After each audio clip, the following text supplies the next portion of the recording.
তাতে যদি আমরা তাকে ভুল করে এয়ার অ্যাম্বুলেন্সে তুলতাম, হয়তো বা আমরা তামিমকে নাও পেতাম। তার এক পাশে মানে রক্ত চলাচল পুরোটাই বন্ধ। আমি ভিতরেই ছিলাম, দেখছিলাম যে ওই মানে কম্পিউটারে দেখা যাচ্ছিল যে এক পাশে তার রক্ত চলাচল মোটামুটি বন্ধই হয়ে আছে। অ্যাম্বুলেন্স থেকে বের করে এয়ার অ্যাম্বুলেন্সে ঢোকানোর জন্য চেষ্টা করি, তখন তার আর পালস পাওয়া যায় না। তামিম ইকবালই শিপনরে ফোন করে যে আমাকে এয়ার অ্যাম্বুলেন্সে করে ঢাকাতে নিয়ে যাওয়ার জন্য। এই মুহূর্তে আপনি কোনো জায়গায় তাকে নিয়ে যেতে পারবেন না।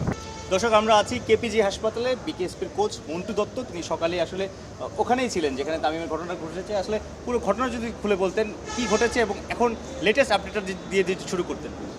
আসলে সকালবেলা তামিম ইকবাল টচে যায়, টচ করার পরে 1 ওভার সম্ভবত ফিল্ডিং করে, এরপরে সে অসুস্থ বোধ করাতে আজকের ম্যাচের বাড়ি ছিল দেবুকে জানানো হয়। দেবুর সাথে সাথেই কেপিজি হাসপাতালে ভর্তি করার জন্য বলে এবং সে নিজের গাড়িতে আমরা বলেছিলাম তার অ্যাম্বুলেন্সে যাওয়ার জন্য, কিন্তু সে নিজের গাড়িতেই আসার পরে এখানে ভর্তি হওয়ার পরে কিছুক্ষণ পরে সে সম্ভবত, এটা আমি সঠিক বলতে পারবো না, তামিম ইকবালই শিপনরে ফোন করে যে আমাকে এয়ার অ্যাম্বুলেন্সে করে ঢাকাতে নিয়ে যাওয়ার জন্য।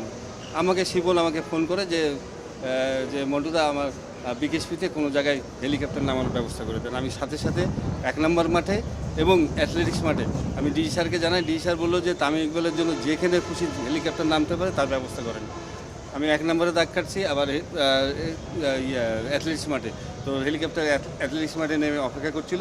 তামিম ইকবাল এই যে ডাক্তারদেরকে নিজে উপেক্ষা করে সে বলছে যে না আমি এখানে থাকবো না, চলে যায়। কিন্তু ডাক্তাররা তাকে পরামর্শ দিয়েছিল যে আপনার অবস্থা ভালো না, আপনি অন্তত 1 ঘন্টা এখানে রেস্ট নেন, আপনার মানে আগের অবস্থায় ফিরে আসবেন।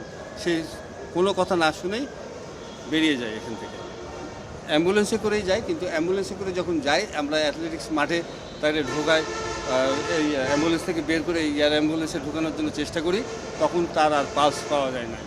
এবং পালস না পাওয়া যাওয়াতে আমাদের ডাক্তার শামীম এবং এখানকার ডাক্তার সম্ভবত ইমরান, এখানকার ডাক্তারও ছিলেন, তারা অনেক চেষ্টা করে 10 মিনিট পরে তার মনে হয় কিছুটা পালস পায় এবং তাকে তখন এই খারাপ অবস্থা দেখে তাকে আর এয়ার অ্যাম্বুলেন্সে না তুলে পুনরায় আবার কেপিজি হাসপাতালে নিয়ে আসে। এবং এখানে আসার পরে তার অবস্থা খুবই খারাপ থাকার জন্য তার এক পাশে মানে রক্ত চলাচল পুরোটাই বন্ধ। আমি ভিতরেই ছিলাম, দেখছিলাম যে ওই মানে কম্পিউটারে দেখা যাচ্ছিল যে এক পাশে তার রক্ত চলাচল মোটামুটি বন্ধই হয়ে আছে এবং তার ব্লক ধরা পড়ে এবং ব্লকটা ছাড়ানোর জন্য তার একটা রিং পরানো হয় এবং রিং অলরেডি পরানো হয়ে গেছে। এখন আসলে তামিম ইকবালকে দেখেছেন যে আইসিইউ থেকে সিসিউতে নেওয়া হয়েছে, লেটেস্ট আপডেটটা কি আসলে?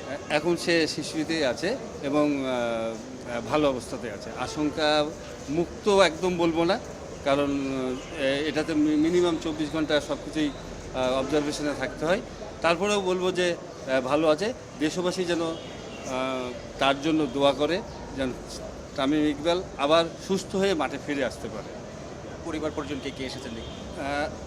এর মধ্যে আবার আরেকটা ফোন আসে যে আরেকটা এয়ার অ্যাম্বুলেন্স, আরেকটা হেলিকপ্টার নামবে মাঠে, তো ওটারও আমরা ব্যবস্থা করি।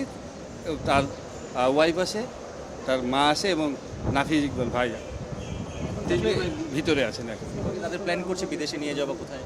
না, এই ধরনের এখনও এই মুহূর্তে আপনি কোনো জায়গায় তাকে নিয়ে যেতে পারবেন না। অন্তত আমার মনে হয় যে 24 ঘন্টা বা 72 ঘন্টা ডাক্তারদের অবজারভেশনে থাকছে, সেটা ডাক্তাররাই আরও ভালো বলতে পারবেন।